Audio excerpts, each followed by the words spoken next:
저는 여러분과 함께 두려워 말고 믿기만 하라는 제목으로 말씀을 나누겠습니다.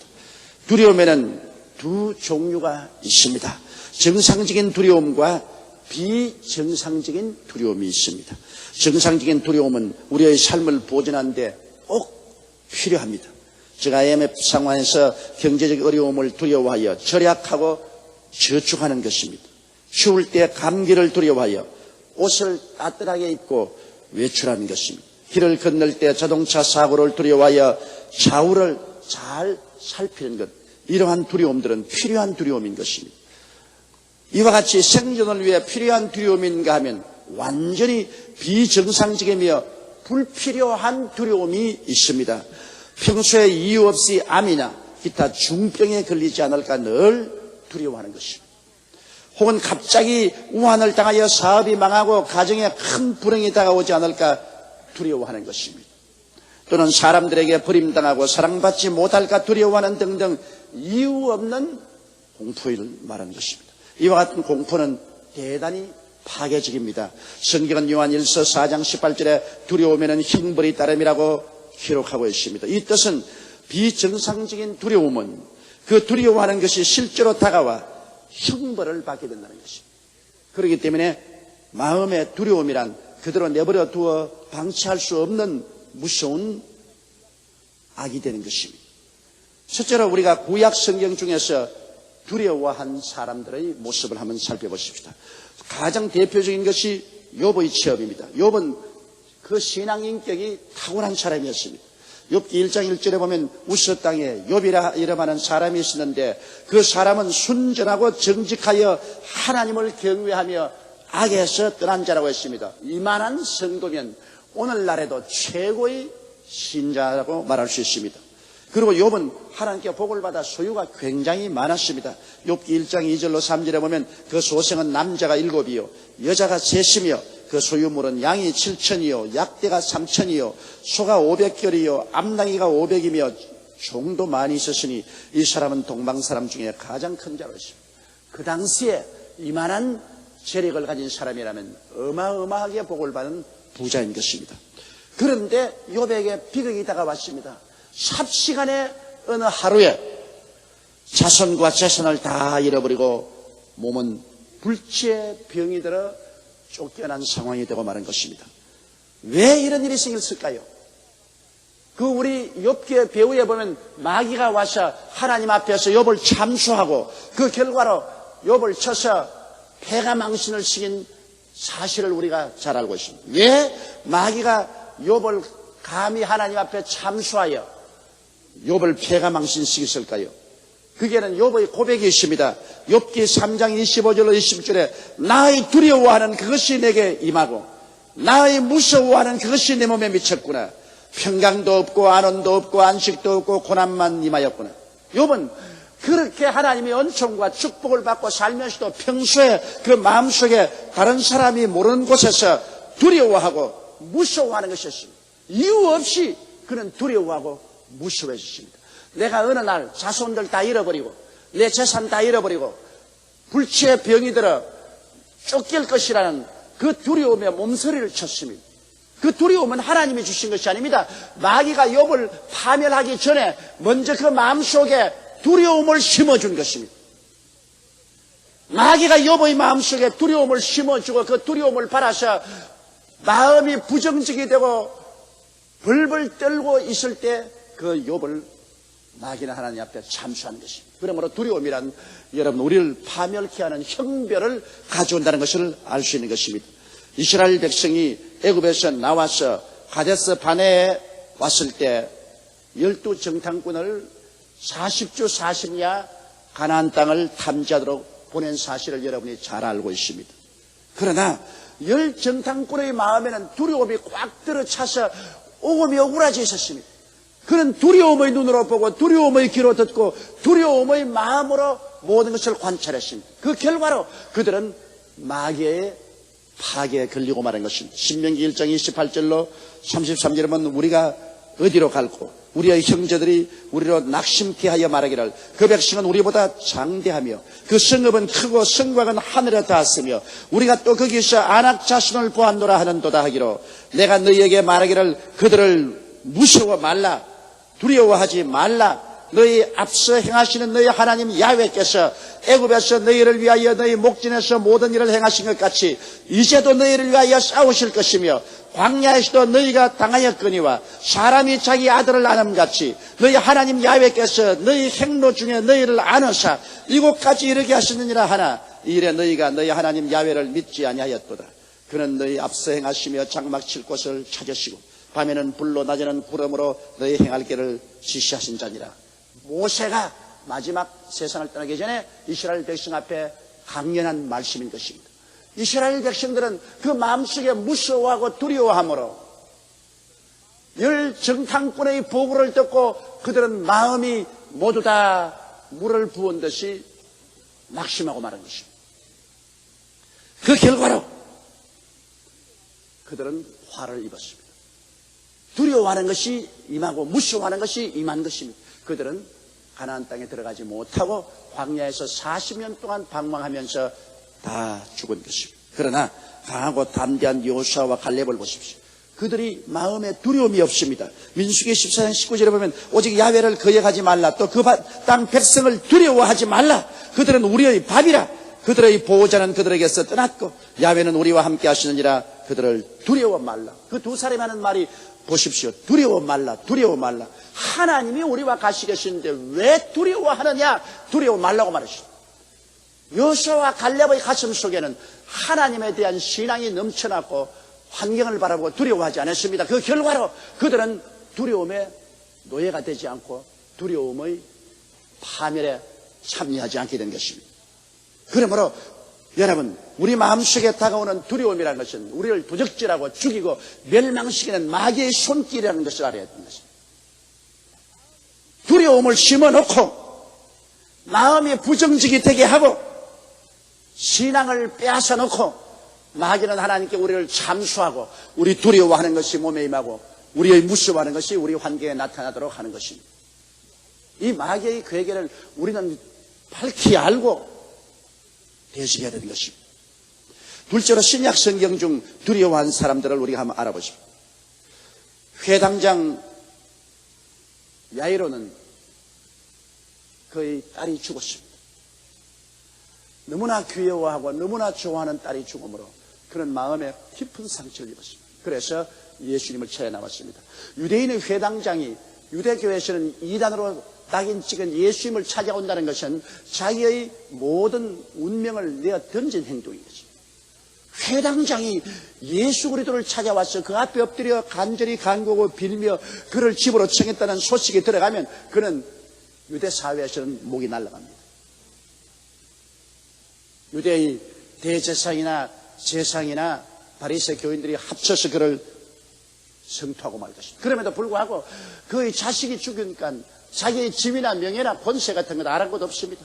그런 대중이 모여있는 자리에서 예수님 앞에 와서 꿇어 엎드려 많이 간구해 가로되 내 딸이 죽었으니 와서 손을 얹어 낫게 해달라고 했습니다. 그런데 예수님이 이 회당장 야이로와 함께 그 집에 가는데 그 종이 울면서 티끌을 날리고 옷을 찢으면서 와서 말하기를 회당장님, 당신이 떠날 때는 딸의 목숨이 견각에 붙었는데 이제는 완전히 죽었다. 이제 선생님 모셔갔자 별 도리가 없다. 그 말을 듣자 야이로는 심장이 멈추는 것 같이 그냥 무릎에 힘이 쫙 빠져버렸습니다. 흔들흔들했습니다. 눈알이 캄캄합니다. 그럴 때 예수님이 하신 말씀이 두려워 말고 믿기만 하라. 그리하면 너희 딸이 살리라. 이게 얼마나 중대한 말입니까? 두려워 말고 믿기만 하면 너희 딸이 산다. 그러나 두려워하고 신앙을 버리면 너희 딸은 죽는다. 두려워 말고 믿기만 하면 예수님이 동행하시고 두려워하고 믿음을 포기하면 마귀가 함께하는 것입니다. 아주 간단한 논리입니다. 믿음의 반대는 두려움입니다. 두려움에는 형벌이 따릅니다. 두려움은 마귀의 도구입니다. 믿음은 하나님의 도구입니다. 하나님은 할 수 있거든이 무슨 말이냐? 믿는 자에게는 능치 못하심이 없느니라. 내 믿음대로 될지어다고 말씀한 것입니다. 그러므로 믿음이란 얼마나 중요한지 말로 다 할 수 없습니다. 믿음은 들음에서 나며 들음은 그리스도의 말씀으로 말미암는다. 이 회당장 야이로는 예수 그리스도의 말씀을 듣고 그 마음을 가다듬어서 믿음을 굳세게 가진 결과에 주님께서 회당장과 함께 그 집에 들어가서 베드로와 야고보와 요한을 데리고 방에 들어가 그 죽은 딸의 손을 잡고 따라 일어나라 하니 즉시로 일어나 버리고 말았습니다. 기적이 일어난 것입니다. 믿음에는 그리스도가 함께 하셔 기적을 이루시는 것입니다. 여러분 마태복음 14장 25절로 33절에 보면 베드로가 두려워해서 물에 빠진 사건이 기록되었습니다. 예수님께서 밤 사경에 바다 위를 걸어서 제자들에게 왔습니다. 제자들은 바다에서 배를 젓고 가는데 너무나 지치고 피곤해서 역풍을 만나 고통당할 때 예수님이 찾아오셨습니다. 그때 제자들이 모두 다 예수님께서 유령인 줄 알고 고함을 칠 때 주님께서 두려워 말라 나다. 그러자 베드로가 주님이면 나로 명하사 물 위로 걸어오게 하소서. 그 아주 담대한 믿음의 고백입니다. 주님께서 오라고 하셨어요. 베드로는 믿었어요. 믿고서 그 밤바다 위에 걸어 나갔을 때는 기적이 일어났었습니다. 믿음은 기적을 언제나 동반합니다. 그가 그 환경을 바라보고도 두려워하지 않고 믿고서 나갈 때 주님이 같이 하사 그 물로 쩌벅쩌벅 걸어 죽게로 갔는데 그만 일진 광풍이 불어와서 그 얼굴을 치매 그로 말미암아 두려움의 마음에 꽉 들어왔습니다. 주님을 보는 눈을 바람과 파도를 보고 두려워한지라 물에 빠져버리고 말한 것입니다. 믿음과 확신이 그를 주님과 연결시켜 놓았지만 믿음을 잃어버리자 즉시로 하나님의 능력은 사라져버리고 말았습니다.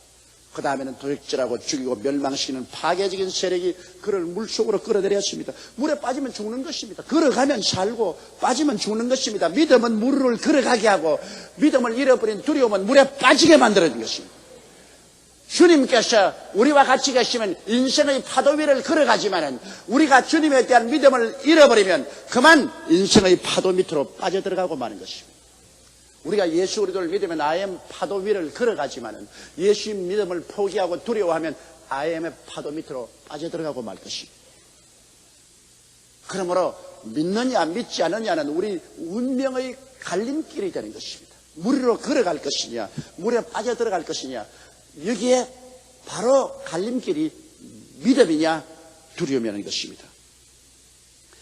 예수님의 제자들 보십시오. 여러분 3년 반 동안 예수님을 따라다니며 온갖 사랑을 다 받고 주님의 모든 기사와 이적을 다 눈으로 보고 귀로 듣고 손으로 체험한 사람들인데 예수님이 겟세마네 동산에서 유대인들과 로마 군인들에게 잡혀갈 때 제자들이 모두 다 예수님을 버리고 도망쳤습니다. 왜 그러냐? 두려움 때문에 그랬습니다. 그들 마음속에 두려움이 들어오니까 예수님을 따르던 그 충성심을 다 잃어버리고 모두 다 뿔뿔이 헤어지고 말한 것입니다. 두려움이란 우리로 하여금 주님을 배반하게 만드는 것입니다. 아주 예수님을 잘 믿고 기도도 열심히 하고 충성을 하는 같이 보여 그 마음속에 두려움이 들어오면 예수님을 버리고 도망친 제자들처럼 사람들이 다 주님을 버리고 도망칩니다. 두려움이란 그만큼 무서운 마귀의 도구인 것입니다. 그럼 셋째로 우리가 두려움을 이기기 위해서는 어떻게 해야 되겠습니까? 두려움은 다가옵니다. 어두움이 있는 것처럼 두려움이 다가옵니다. 어떠한 사람은 두려움을 극복하고 살고 다른 사람들은 두려움에 노예가 되어서 형별을 당하고 파괴를 당하고 사는 것입니다. 두려움을 이기기 위해서는 두려움보다 더 위대한 하나님을 믿어야 되는 것입니다. 전지전능 무소부지하신 하나님을 믿지 않고는 두려움을 이길 수가 없습니다. 우리의 힘으로 감당하지 못하기 때문에 두렵지요. 그러나 우리보다 훨씬 크고 어떠한 두려움보다 큰 하나님이 우리와 함께 가신 것을 알면 우리는 두려워하지 않습니다. 옛날에 제가 시골에서 초등학교 다닐 때 우리 집은 부산으로 다 이사를 가고 저는 할아버지 할머니하고 살았는데 우리 할머님이 나이 많으시고 힘이 없으십니다.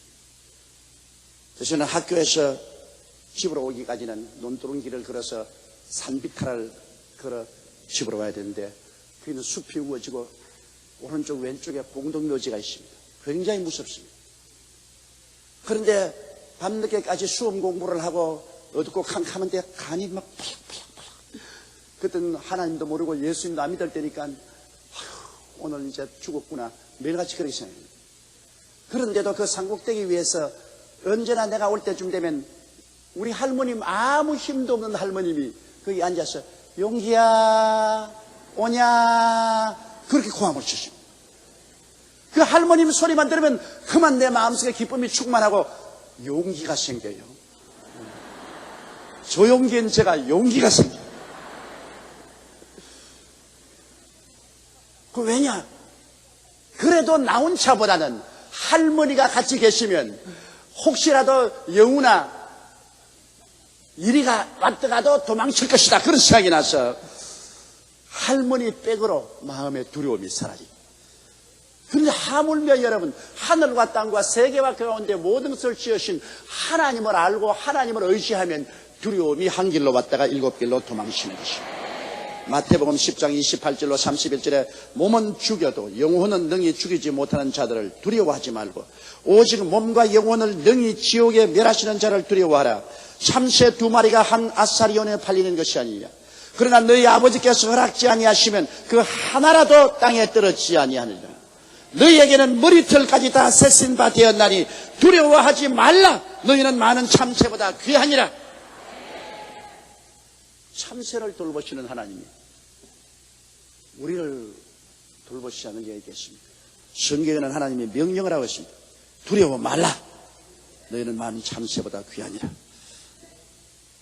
그러므로 하나님을 알고 하나님 사랑이 예수 그리스도 안에서 우리에게 나타난 것을 알면은 우리 마음속에 평안을 가질 수가 있습니다.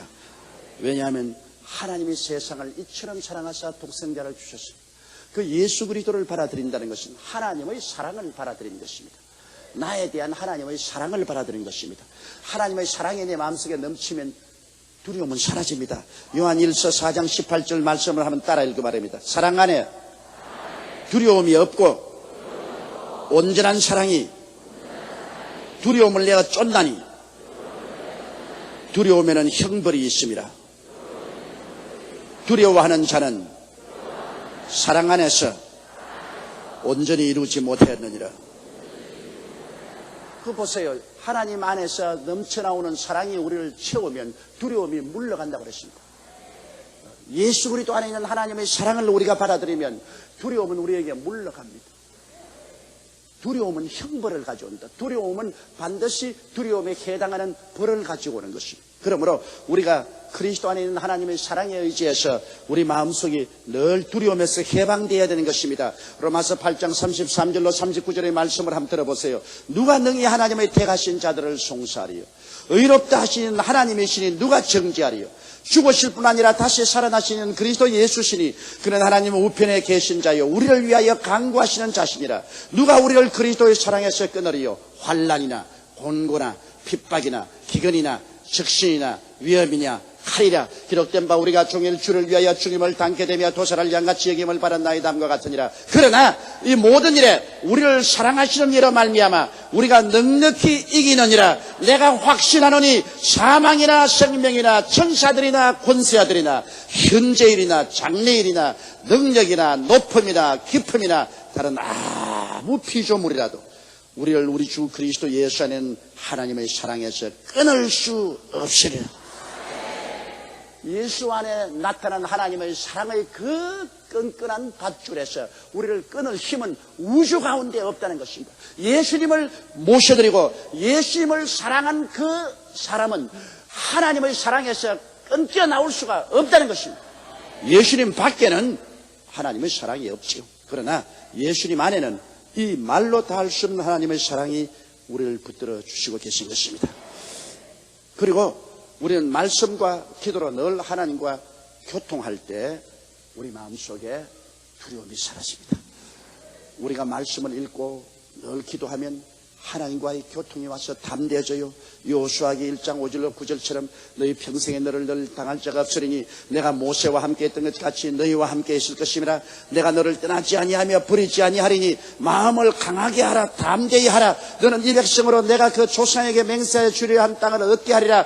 오직 너는 마음을 강하게 하고 극히 담대히 하여 나의 종 모세가 내게 명한 율법을 다 지행하고 좌로나 우로나 치우치지 말라. 그리하면 어디로 가든지 형통하리니 이 율법책을 내 입에서 떠나지 말게 하며 주야로 그것을 묵상하여 그 가운데 기록한 대로 다 지켜 행하라. 그리하면 내 길이 평탄하게 될 것이라. 내가 형통하리라. 내가 내게 명한 것이 아니야. 마음을 강하게 하고 담대히 하라. 두려워 말며 놀라지 말라. 내가 어디로 가든지 내 하나님 야훼가 너와 함께 하느니라 하시니라. 보십시오. 하나님의 율법 즉 말씀을 늘 읽고 묵상하고 하나님과 교통하면 하나님이 같이 계신 것을 알게 되고 그래 된 마음을 강하게 하고 담대히 하며 두려워하지 않고 용감하게 믿음으로 나갈 때 하나님이 하는 일마다 형통케 해주겠다고 약속을 해주신 것입니다. 그리고 우리가 두려움을 없애기 위해서는 성령 충만해야 됩니다. 스가랴서 4장 6절의 말씀대로 만군의 야훼께서 말씀하시되 이는 힘으로 되지 아니하며 능으로 되지 아니하고 오직 나의 신으로 되느니라고 말했습니다. 또 사도행전 1장 8절에 오직 성령이 너희에게 임하시면 너희가 권능을 받겠다고 말했습니다.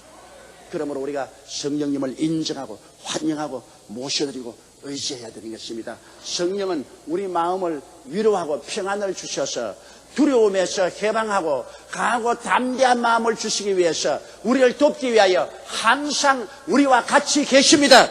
성령님이 이 자리에 와 계십니다. 성령님을 인정하시면 아멘 하십시오. 환영하시면 아멘 하십시오. 모셔드리면 아멘 하십시오. 성령 보혜사가 바로 우리의 위로자인 것입니다. 우리를 위로하사 마음에 강하고 담대하게 하시고 두려움이 없게 만들어주는 것입니다. 그리고 우리가 이제 두려움을 이기고 살려면 긍정적인 마음을 가져야 됩니다. 하나님을 의지하고 강하고 담대해야 됩니다. 서양에 이런 우화가 있어요.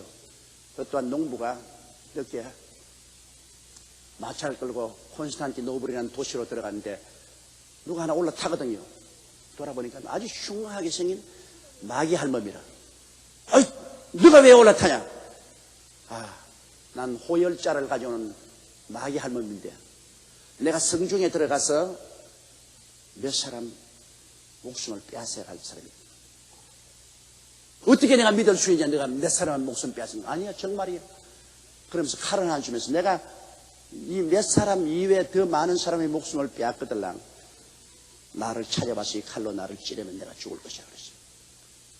그래서 성중에 들어오자 그 마귀 할멈이 탁 뛰어내렸는데 얼마 있지 않다가 콘스탄티노블 도시에 호열자가 돌았다는 소리가 터지자 수백 명이 죽어나갔습니다. 그래서 농부가 화가 나서 그 칼을 들고 차에 등에다가 마귀 할멈을 찾았어요. 네가 몇 사람만 데리고 간다 했는데 수백 명이 죽었으니까 이 칼을 받으라는 거예요. 그 마귀 할멈이 하는 말이 내가 죽이기는 몇 사람밖에 안 죽었는데 다른 사람은 지레 겁을 먹고 다 죽었지 않냐.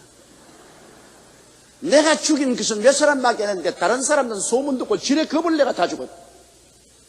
여러분 제2차 세계대전 당시에 독일과 일본군과 싸운 미국 병사들 중에 전쟁에서 죽은 사람은 30만 명입니다. 그런데 그 자식들을 전쟁에 보내놓고 두려워해서 마음에 공포심을 가지고 심장마비로 죽은 부모 형제들은 100만 명입니다. 전쟁에 나가서 죽은 사람은 30만 명밖에 안 되는데 두려움으로 떨은 그 가족들은 100만 명이나 심장마비로 죽었습니다. 그러므로 두려움이 얼마나 무서운 파괴적인 행위를 한다는 것을 우리 알 수 있죠. 최근 의학계 발표해 보면은 두려워하는 사람은 심장에 이 펌프가 약해져 가지고 심장마비에 걸리거나 뇌졸중에 걸려 죽을 확률이 많다고 그런 기록이 나와 있습니다.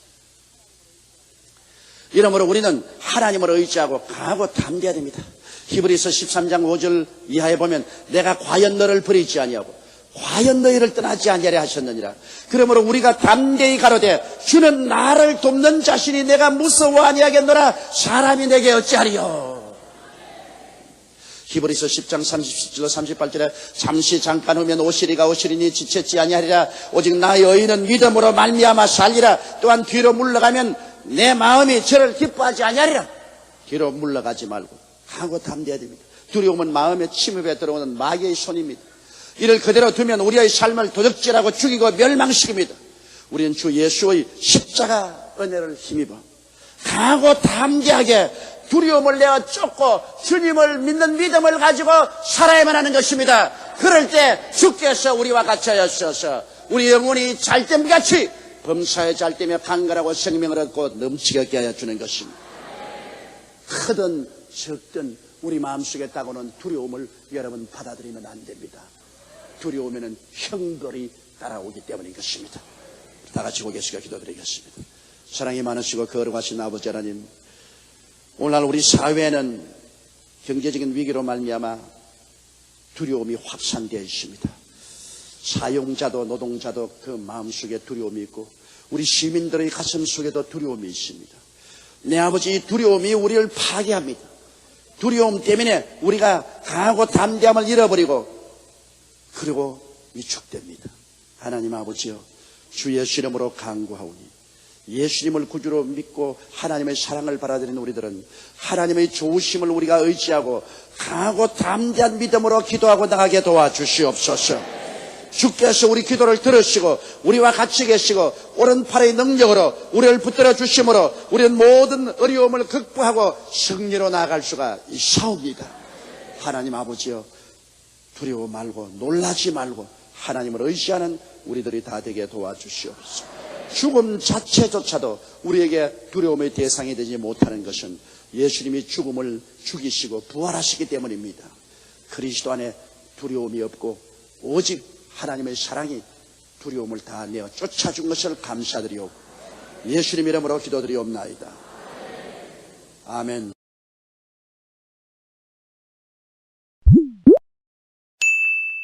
면역 접종을 받았는가 아니면 그대로인가라는 제목으로 은혜를 나누겠습니다. 제가 초등학교에 다닐 때인 1940년대는 천연두가 창궐했습니다. 그래서 천연두에 걸려서 죽는 어린이들이 부지기수였습니다. 우리 학교 공부하러 갔을 때 옆 책상에 친구가 안 나왔습니다. 왜 안 나왔냐? 손 걸렸다 그럽니다. 천연두를 손이라고 그랬습니다. 손이 걸려서 지금 앓고 있다고.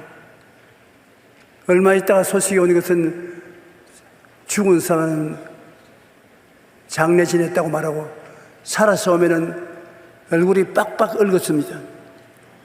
그래서 굉장히 두려운 것이 바로 천연두였었습니다. 우리 아버님도 천연두를 앓아서 얼굴이 빡빡 얽었었어요. 그래서 내가 어머니 보고 그런 말을 한 적이 있습니다. 엄마, 저렇게 얼굴이 못난 남자하고 왜 결혼을 했어? 그러니까 나를 콱 찍으면서, 야 이놈아, 그래도 엄마에게는 빡빡 얽은 얼굴이 제일 이쁘게 보인다. 천연두에 걸리면은 거의 죽었습니다. 살아나도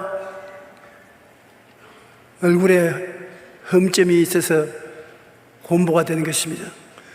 그런데 갑자기 천연두가 사라지기 시작했습니다. 우두를 맞아요. 여러분도 옷을 이렇게 걷어보면 여기에 흠점이 있지 않습니까? 우두를 맞기 시작하자마자 면역이 되어서 천연두가 우리 학교에서 사라진 것을 보았습니다. 그 천연두가 사라질 만한 면역 혈청을 맞는 것은 대단한 것이었습니다. 손 앓는 아이도 줄어들고 곰보도 거의 없었습니다. 요즘 아기들뿐 아니라 어른들도 예방 직종을 수없이 맞아야 되는 것입니다. 여러분 독감 예방 주사 맞았죠? 안 맞으신 분이 있으면 꼭 맞으세요. 그뿐 아닙니다. 여러 가지 병을 이미 예비 접종을 맞고 나면은 면역 생겨나서 두려워하지 않을 수 있습니다. 며칠 전 뉴스를 보니까 최근 국내에서 사라진 줄 알았던 홍역이 창궐을 하고 있다는 것입니다. 홍역이 올해 지난해의 4배나 걸려 있다는 것입니다. 홍역이 동남아 지역은 물론 전 세계에 창궐하고 있기 때문에 해외여행을 떠나기 전에 예방접종을 반드시 받아야 합니다. 여행은 잘해도 홍역이 걸리면은 큰 고통을 당하게 되는 것입니다. 예방접종이 이렇게 중요한 이유는 예방접종을 받으려면 면역력이 생겨서 나중에 그 병원체에 감염이 되어도 넉넉히 이길 힘이 있는 것입니다.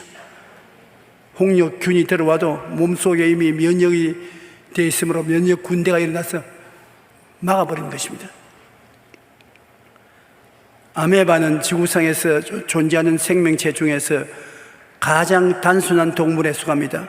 사람의 눈에 잘 보이지도 않을 만큼 작고 몸통은 겨우 세포 하나로 이루어져 있습니다. 그런데 몇 해 전 미국 버클리 대학교 아메바가 주변 환경에 따라 생존력이 어떻게 달라지는지 실험을 해보았습니다. 한 무리의 아메바는 일반적으로 환경이 좋고 잘 번식할 수 있는 환경에 두었었습니다. 다른 아메바는 아주 어려운 환경이 나쁜 곳에 두었는데 결과에 어려운 환경 속에 방치된 아메바가 더 생존력이 강한 것을 보았습니다. 흥미롭게도 이러한 법칙은 인간 삶에도 적용하지요. 역사학자 아놀드 토인비 박사는 도전과 응전의 법칙을 주장하면서 문명과 문화는 역경의 소산이라고 말했습니다. 우리가 흔히 생각하기에는 따뜻하고 평온한 지역에 살았던 민족들이 훌륭한 문명을 이루는 것 같지만 실제로 불리한 자연 환경에서 처한 민족들이 역경을 극복하는 과정에서 위대한 문명을 만들었다고 말했습니다. 한 나라나 민족뿐 아니라 개인의 삶도 고난이 없으면 발전이 없어요. 성장이 없는 것입니다. 고난이 있으면 고난을 이기겠다고 몸부림치는 가운데 신앙이 성장하고 문명도 성장한다는 것입니다. 우리가 고난이 다가올 때 인간적인 생각으로 잘못 해석하지 말아야 되는 것입니다. 우리가 이 세상에 살면서 고난을 유익하게 돌리기 위해서는 하나님은 절대로 좋은 하나님이라는 것을 알아야 되는 것입니다. 하나님이 내게 안 좋은 것을 주시는 분이 아니시라는 것을 알아야 되는 것입니다. 하나님은 우리 모든 사람이 다 영혼이 잘됨같이 범사에 잘되며 강건하고 생명을 얻되 풍성히 얻기를 원하시는 하나님이신 것입니다.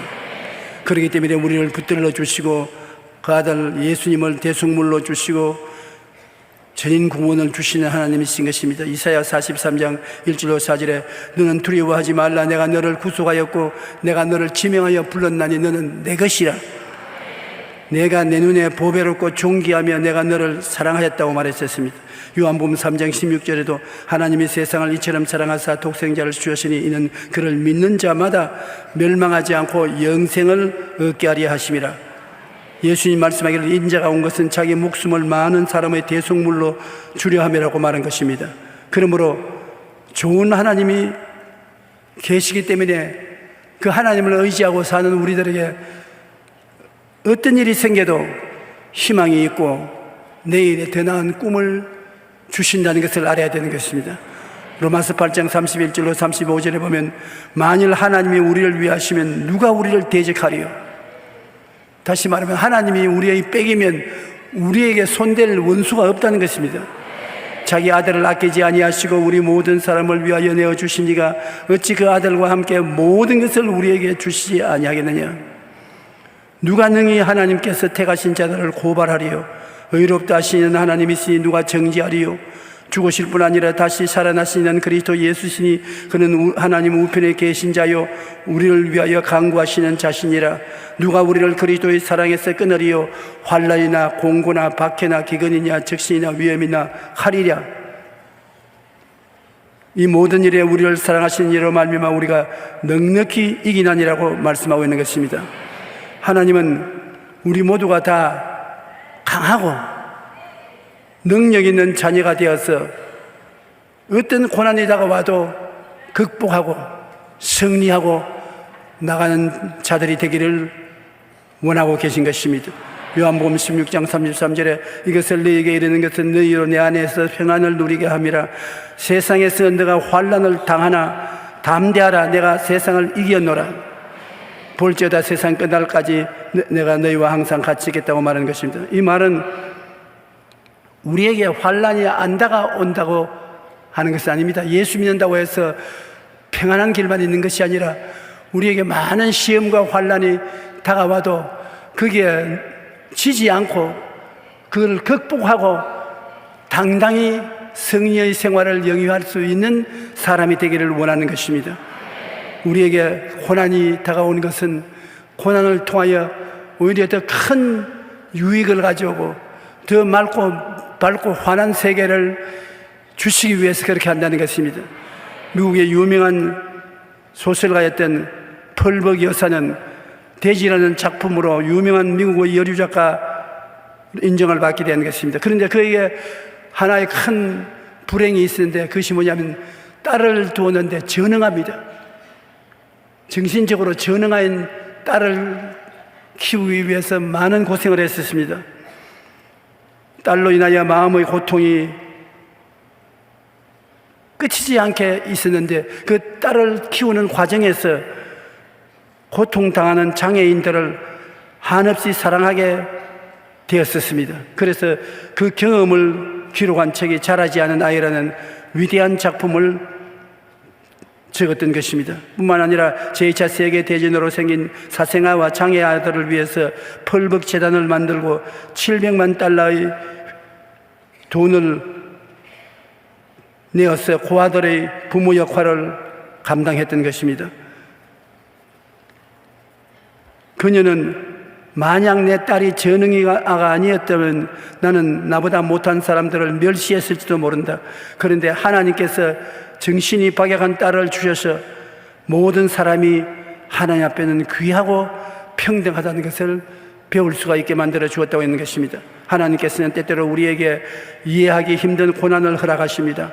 그 이유는 우리가 고난을 극복함으로 더욱 신앙이 성장하고 하나님의 섭리하심을 깨달아 알 수 있게 하기 위해서 그렇게 하신다는 것입니다.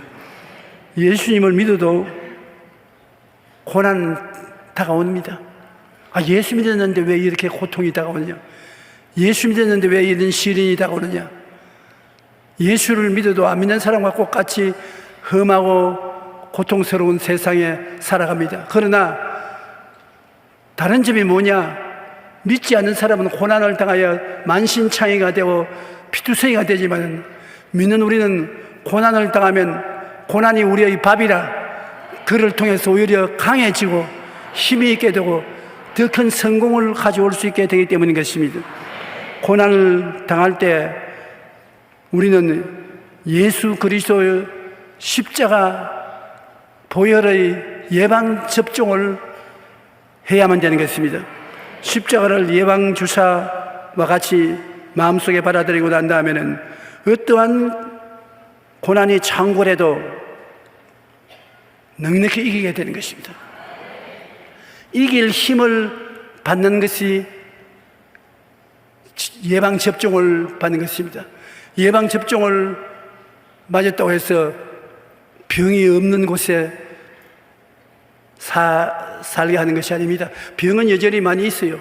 그것에 질 수밖에 없는 우리에게 예방접종을 맞으면 그걸 이길 수 있는 힘이 주어지는 것처럼 우리가 예수를 믿으면 예수님이 이미 모든 잘못된 원수들과 싸워서 이겨놓은 것입니다. 십자가에서 내가 다 이루었다 하시고 주님이 이겨놓았는데 그 예수님을 마음속에 받아들이면 여러분에게 승리의 접종을 하는 것입니다.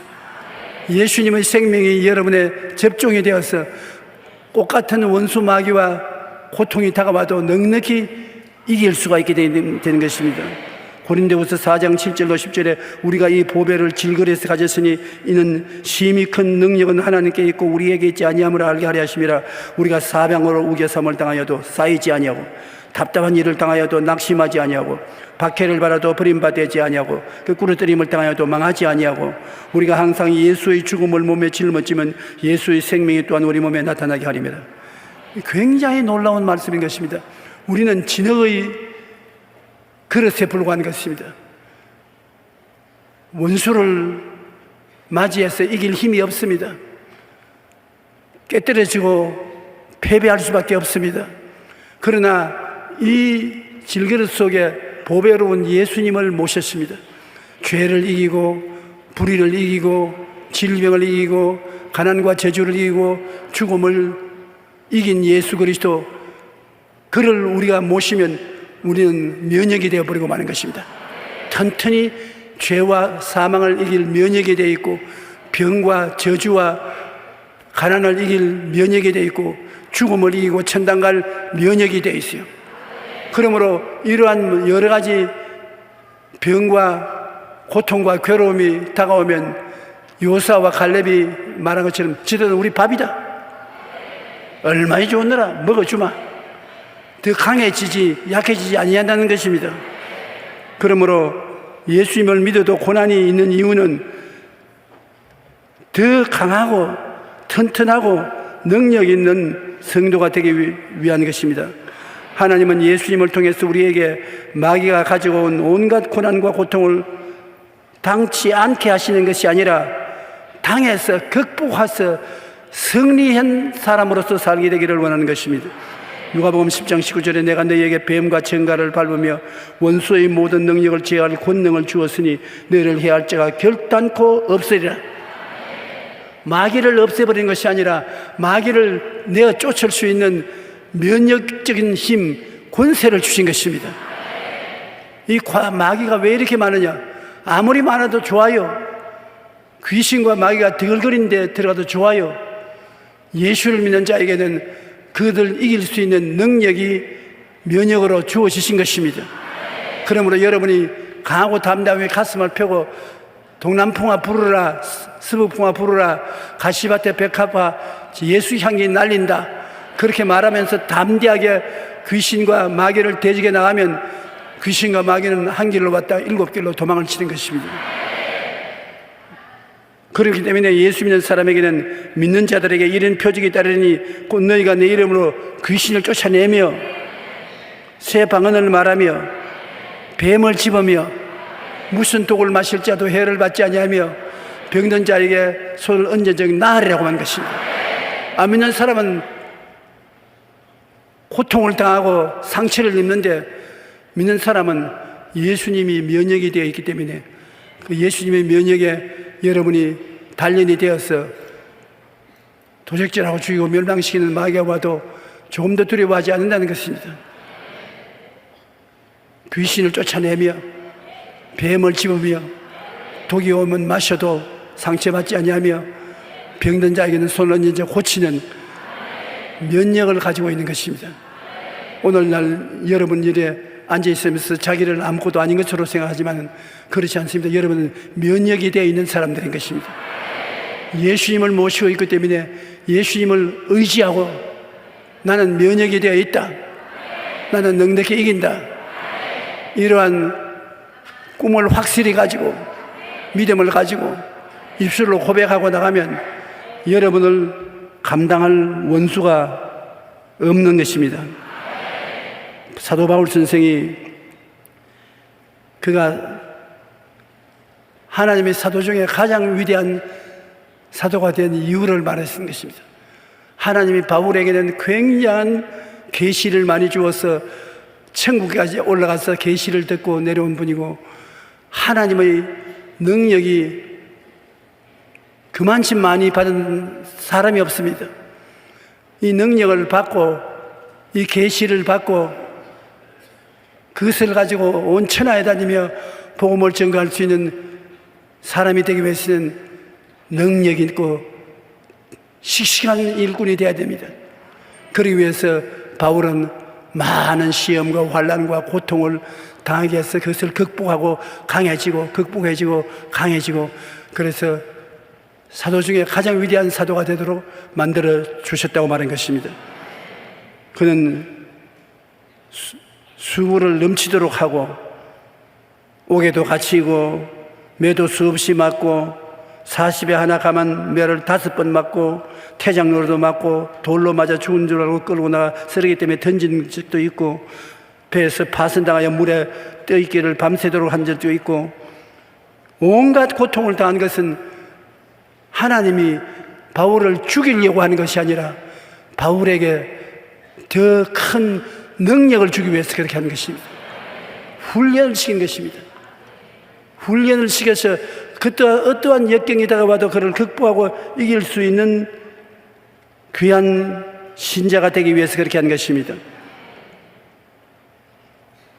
우리가 예수 그리스도를 나의 구주로 확실히 모시고 있지하면 여러분 생애 속에 꼭 알아야 될 것이 있는 것입니다. 예수님 우리의 성령의 능력으로 받아들여서 여러분이 면역성을 가지고 있다는 것을 알아야 되는 것입니다. 사람들이 자꾸 예수 믿는 것을 종교적인 예수를 믿고 의식적인 예수를 믿고 살아서 역사하는 능력이 여러분 속에 돌아왔다는 것을 이해를 못하는 사람이 많습니다. 여러분 예수 그리스도를 모시면 예수님은 죄를 이기는 면역이 되어서 여러분 속에 들어오는 것입니다. 옛날에는 죄를 이기지 못했으나 죄를 이길 수 있는 면역을 가지고 있기 때문에 여러분이 죄를 강하고 담대하게 대적할 수가 있어야 되는 것입니다. 죄의 용서와 의로움을 주시고 그리스도 예수 안에 있는 속량으로 말미암아 하나님의 은혜로 값없이 의롭다함을 얻은 자가 되는 것입니다. 거룩함과 성령 충만의 면역성을 주심으로 예수 그리스도 이름과 우리 하나님의 성령 안에 씻음과 거룩함과 이롭다 하심을 갖게 되는 것입니다. 치료와 건강의 면역을 주심으로 그가 채찍에 맞음으로 너희가 나음을 입었다고 말하고 나갈 수 있는 것입니다. 아브라함의 복과 형통의 면역을 주심으로 어떤 곳에 갔다 나와도 그리스도께서 우리를 위하여 저주를 받은 바 되사 율법의 저주에서 우리를 속량하셨으니 기록된 바 나무에 달린 자마다 저주 아래 있는 자라 하였음이라. 이는 그리스도 예수 안에서 아브라함의 복이 이방인에게 미치게 하려 한다는 것입니다. 그러므로 어떻게 상태가 어렵고 가난하고 헐벗고 굶주리는 상황이 되었어도 여러분은 그것을 극복하고 성공과 축복을 가져올 수 있는 능력이 주어졌다는 것을 알아야 되는 것입니다. 복과 형통의 면역이 주어져 있는 것입니다. 부활과 영생 천국의 면역이 주어져 있어서 아무리 죽음이 다가와도 겁나지 않습니다. 우리는 죽음을 극복할 면역이 있어서 음부와 지옥으로 떨어지지 않습니다. 요한복음 11장 25절로 26절의 말씀같이 예수님이 나는 부활이요 생명이니 나를 믿는 자는 죽어도 살겠고 무릇 살아서 나를 믿는 자는 영원히 죽지 아니하리라. 죽어도 살 수 있는 면역이 되어 있는 것입니다. 그러므로 넉넉히 사망의 세력을 이기는 것입니다. 여러분 자신을 보고 언제나 이 면역을 생각하고 입으로 고백을 하십시오. 나는 죄를 이기는 힘이 내 속에 들어와 있다. 허물을 이기는 능력이 있다. 심신의 병이 아무리 다가와도 그를 극복하고 건강을 유지하여 백세 장수할 수 있다. 나는 가난과 저주를 극복하고 아브라함의 복을 누릴 수 있는 힘이 들어와 있다. 면역이 들어와 있다. 죽더라도 지옥에도 안 가고 음부에도 안 간다. 천국의 영광에 들어갈 은혜가 면역이 되어서 들어와 있다. 그러면 내가 어떤 사람인 것입니까? 영혼이 잘 되고 범사에 잘 되고 강건해야 된 사람이고 생명을 갖되 풍성히 갖고 있는 사람이 되어 있는 것입니다. 희한한 사람이 되어 있는 것입니다. 오늘날 사람들이 예수를 믿고 난 다음에도 자기가 변화된 새 사람이 되었다는 것을 깨닫지 못하고 있기 때문에 그것이 큰 문제인 것입니다. 우리는 자꾸 환난이 없는데, 시련이 없는데, 고통이 없는데 평안한 곳에 살게 해달라고 하나님께 기도하는데 하나님은 그렇지 않고 시험과 환난과 고통과 괴로움이 넘치는 곳에 우리를 들여보내주시는 것입니다. 그것은 왜냐? 그 속에 들어가서 내가 예수를 말미암아 면역이 되었다는 것을 깨달아 알게 만들기 위한 것입니다. 여러분 자신이 여러분 보는 것보다 훌륭합니다. 힘이 있습니다. 환난이나 공고나 적신이나 위험이나 기근이냐 죽음이냐 칼이랴, 이 모든 일에 우리를 사랑하는 이로 말미암아 나는 넉넉히 이긴다. 그것을 알고 입으로 자꾸 시인하고 새 사람이 된 것을 여러분께서 느낄 수 있어야 되는 것입니다. 그렇게 하면 정말로 행복한 일생을 살 수 있는 것입니다. 고난이 적으면 은혜도 적습니다. 고난이 크면 큰 고난을 이기기 위해서 은혜도 큰 은혜를 주시는 것입니다. 센 물은 고난이 센 물을 가져와도 은혜가 오면 달아지는 것입니다. 하나님의 은혜는 고난이 담고 오는 은혜인 것입니다. 은혜는 고난 없이는 체험할 수가 없는 것입니다. 그러므로 고난이 오면 하나님이 은혜를 보내시는구나 감사하게 느껴야 되는 것입니다. 바울 선생이 그 많은 고난을 당했다고 고백하는 것은 그 고난을 극복할 수 있는 큰 은혜를 받았다는 것을 증명하는 것입니다. 고난을 버리면 은혜가 오지 않기 때문에 신앙 성장도 그치고 마는 것입니다.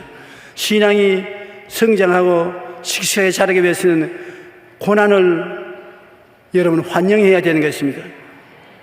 영국 격언에 잔잔한 바다에서는 좋은 뱃사공이 만들어지지 않는다는 속담이 있습니다. 언제나 강물이 조용하고 바람도 불지 않고 평탄한 곳에 배를 젓는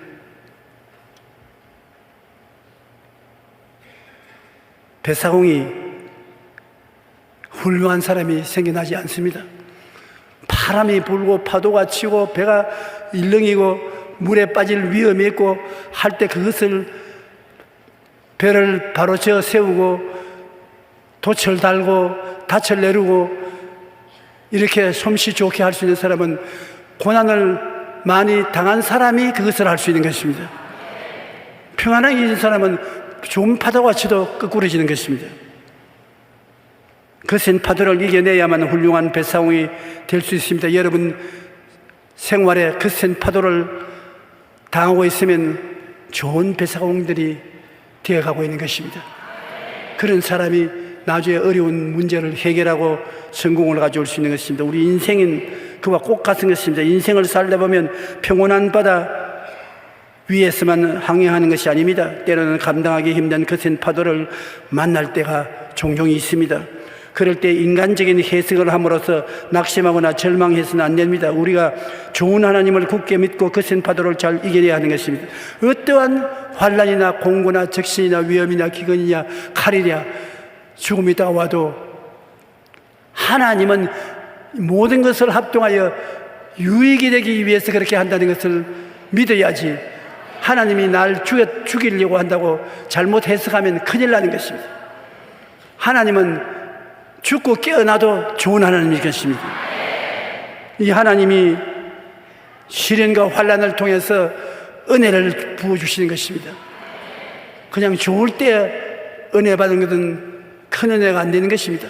큰 환난을 당할 때 큰 은혜를 주셔서 그 환난을 이기게 만들어 주심으로 그 은혜가 충만한 사람이 되어서 세상의 어떠한 역경도 이기고 성공적으로 인생을 살아가게 할 수 있는 것입니다.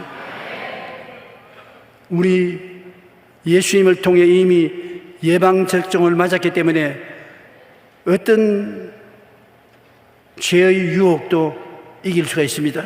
시카고 무디 기념교회 담임 목사인 어윈 루처는 그리스도인이 경계해야 할 7가지 덫이라는 책에서 성도들이 빠지기 쉬운 7가지 죄를 언급해서 죄를 이기는 방법에 대해서 이렇게 말합니다. 하나님께 푹 빠져있는 것만이 세상에 물들지 않기 위한 유일한 예방접종이다.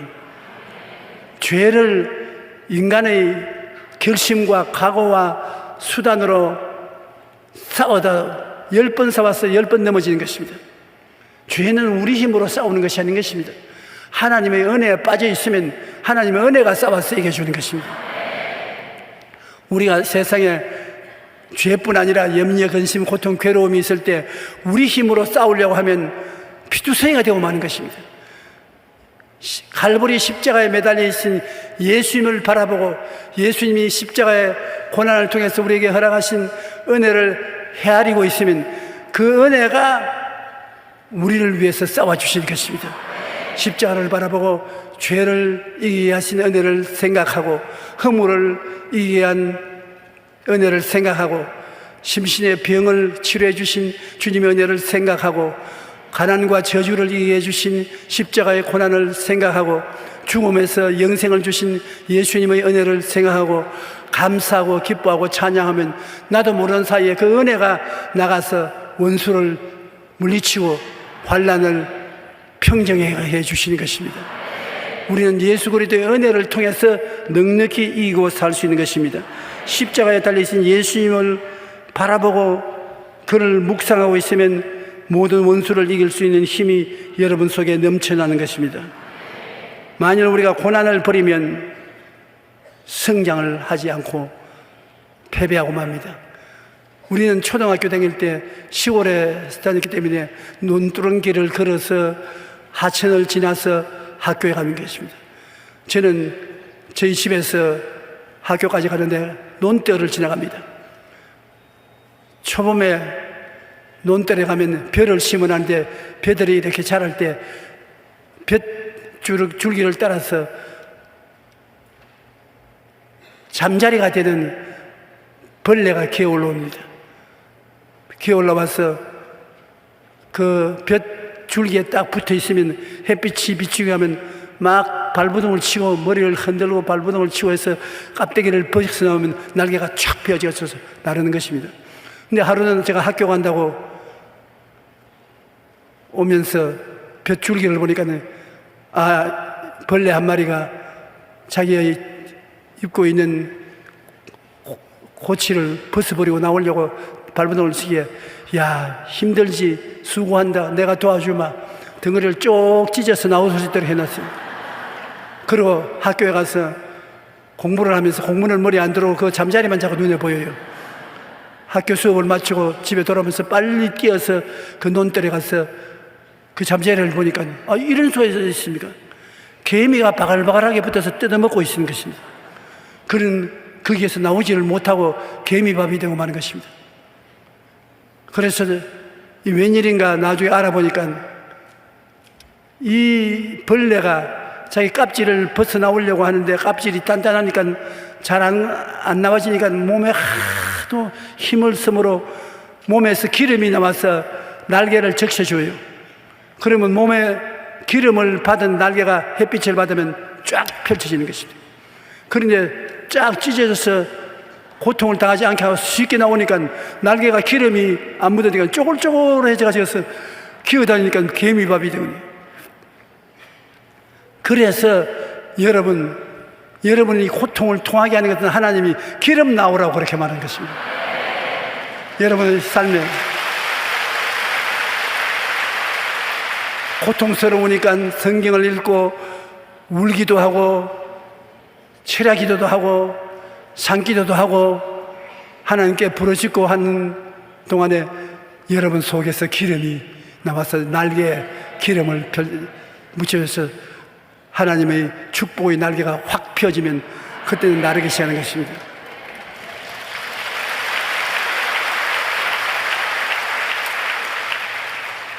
그러므로 우리가 좋은 일꾼을 양성하려면 고통을 많이 겪은 사람을 택해야 되는 것입니다. 고난이 있어야 능력이 나타나는 것입니다. 호강만 하고 자라난 사람은 능력이 나타나지 않습니다. 우리가 삶의 날개에 기름이 묻어져서 활짝 날 수 있게 하기 위해서 하나님이 주시는 고난을 감사하게 받아들여야 될 것입니다. 고난이 그 당시에는 반갑지 않고 피해버리고 싶지만 고난이 없으면 신앙의 성장도 없기 때문인 것입니다. 하나님께서는 우리 모두가 고난을 극복하고 인생 승리자가 되기를 원하시고 계신 것입니다. 그래야 하나님의 은혜를 100% 누릴 수가 있는 것입니다. 고난이 없는 축복은 위험합니다. 왜냐하면 고난 없이 받은 축복은 축복이 나중에 오히려 저주가 되고 마는 것입니다. 축복을 누리지 못하고 축복으로 말미암아 인생을 실패하게 되는 것입니다. 스위스의 내과 의사이자 삼상가인 폴 투르니에는 고난이 크면 클수록 그 고난이 만들어내는 창조적인 에너지는 더 커진다고 말하는 것입니다. 고난에 비유해서 은혜도 그만큼 많아지는 것입니다. 고난이 많으면 면역체인 하나님의 은혜도 크기 때문에 우리는 고난을 통해 창조적인 에너지를 얻고 신앙의 성장을 이룰 수가 있습니다. 그러므로 우리는 고난을 인생을 가로막는 장애물로 여길 것이 아니라 더 큰 성장으로 나아가는 디딤돌이라는 것을 알게 되시기를 주님 이름으로 축원합니다. 미국의 10대 교회 안에서 하베스트 펠로우십이라는 담임 목사가 그렉 롤이라는 최고의 날을 아직 오지 않았다는 책에서 이렇게 말을 했습니다. 세상은 가장 매력적인 것을 맨 앞에 제시하지만 주님은 당신의 미래를 위해 가장 좋은 것을 준비하고 계신다. 당신의 최고의 날은 아직 오지 않았다. 세상 사람들은 제일 좋은 것을 선전하기 위해서 미리 맛보기를 보여주는데 하나님은 그렇지 않고 우리에게 고난의 날을 맛보기로 보여주고 고난을 통해서 괴로워하도록 하지만은 예수 믿는 사람의 제일 좋은 일은 좀 더 기다려서 끝에 주신다는 것입니다. 고난을 통해서 그릇을 크게 만들어서 더 많은 은혜를 담아서 주시기 위해서 처음부터 맛보기로 좋은 것만 주고 나중에는 던져버리는 그런 일은 하지 아니하는 것입니다. 우리에게는 하나님께서 약속하신 최고의 날이 기다리고 있습니다. 그러므로 인생의 경주에서 여러 가지 장애물을 만날지라도 낙심하거나 포기하지 말고 주님을 바라보고 끝까지 달려야 하는 것입니다. 마지막 날에 하나님께서 놀라운 상을 우리에게 주실 것입니다. 그러므로 우리는 살아갈수록 좋은 날이 더 많이 기다리고 있는 것입니다. 여러분께서 지금까지 살아오시는 동안에 많은 시험과 환난과 고난을 겪었을 것입니다. 그 고난이 동등하고 그 이상의 은혜를 가지고 여러분에게 와서 함께 있는 것입니다. 은혜가 풍성한 여러분이 되는 것은 과거의 고난을 많이 받았기 때문에 그런 것입니다. 이 나이에 왜 이렇게 내가 고통을 당하고 괴로움을 당하느냐, 그런 말을 한 사람이 있습니다. 그 나이에 하나님이 은혜를 주고 싶어서 그렇게 하는 것입니다. 고난과 은혜는 분리할래야 분리할 수가 없는 것입니다. 고난은 그릇이요, 은혜는 내용물인 것입니다. 그릇이 없이 내용물을 여러분에게 전달해 줄 수 없는 것입니다. 그러므로 여러분께서는 항상 좋은 하나님을 바라봐야 되는 것입니다. 하나님이 좋기 때문에 환경이 아무리 어려워도 끝판에 좋게 만들어 주시는 것입니다. 좋으신 하나님은 정말 여러분에게 좋게 해주기를 원하시는 것은 여러분을 당신의 생명처럼 사랑하시기 때문입니다. 하나님이 여러분을 이처럼 사랑하사 독생자를 주셨는데 독생자의 생명을 버리기까지 해서 여러분을 구했으니 얼마나 하나님이 여러분을 사랑하십니까? 그러므로 하나님께서 너는 두려워 말라. 내가 너를 지명하여 불렀나니 너는 내 것이다. 누가 무엇이라고 해도 너는 내 것이다. 그래서 여러분을 사랑하시고 여러분을 변화시킬 수 있는 하늘과 땅의 권세를 다 가지고 있습니다. 내가 하늘과 땅의 모든 권세를 가졌으니 볼지어다 너와 같이 한다고 말씀하시는 것입니다. 그러므로 그 하나님을 바라보고 사랑의 하나님, 좋은 하나님, 나의 하나님이 나의 주가 되신 것을 알고 믿고 의지하면 하나님이 여러분에게 다가오는 고난의 은혜를 가득가득 채워서 영혼이 잘됨같이 범사에 잘되며 강건하고 생명을 얻되 풍성히 얻게 만들어 주시는 것입니다. 그러므로 예수님을 잘 믿는 우리에게는 항상 좋은 일이 결과적으로 다가오는 것입니다. 낙심하지 말아야 되는 것입니다. 탄식하지 말아야 되는 것입니다. 환난이나 공고나 적신이나 기근이나 위험이나 칼이랴, 이 모든 일에 나를 사랑하는 일을 알고 믿으면 넉넉히 이기게 되는 것입니다. 여러분 중에 버림받은 사람 없습니다. 패배한 사람 없습니다. 예수님이 같이 계시기 때문에 버림받거나 패배하지 않습니다. 언제나 눈을 들어 갈보리 십자가 예수님을 바라보십시오. 예수님은 십자가에서 여러분을 위해서 면역체가 되는 것입니다. 다 이겼습니다. 다 이루어놓고 다 이겼습니다. 이 예수를 모시고 있으면 능력의 힘이 큰 것이 여러분 속에 들어와 있지, 여러분이 면역을 스스로 만든 것이 아니기 때문에, 면역이신 그리스도를 모시고 있으면 사방으로 우겨 싸움을 당하여도 안 사여지는 것입니다. 면역되어 있는 것입니다. 답답한 일을 당해도 버림받지 않습니다. 환난을 당해도 이깁니다. 그 꾸리뜨림을 당하여도 망하지 않습니다. 항상 예수 죽인 것을 바라보고 몸에 짊어지면 예수의 생명도 우리 몸에 나타나게 하렵니다. 여러분, 예수의 생명이 여러분 속에 넘쳐나서 넉넉히 이기게 만들어 주시는 것입니다. 우리 예수 믿는 사람은 세상 사람과 다릅니다. 여러분은 예수 그리스도 안에서 하나님의 자녀로 왕같은 제사장이요 거룩한 나라요 그 소유된 백성이 되어서 당당하게 살아나갈 수가 있는 것입니다.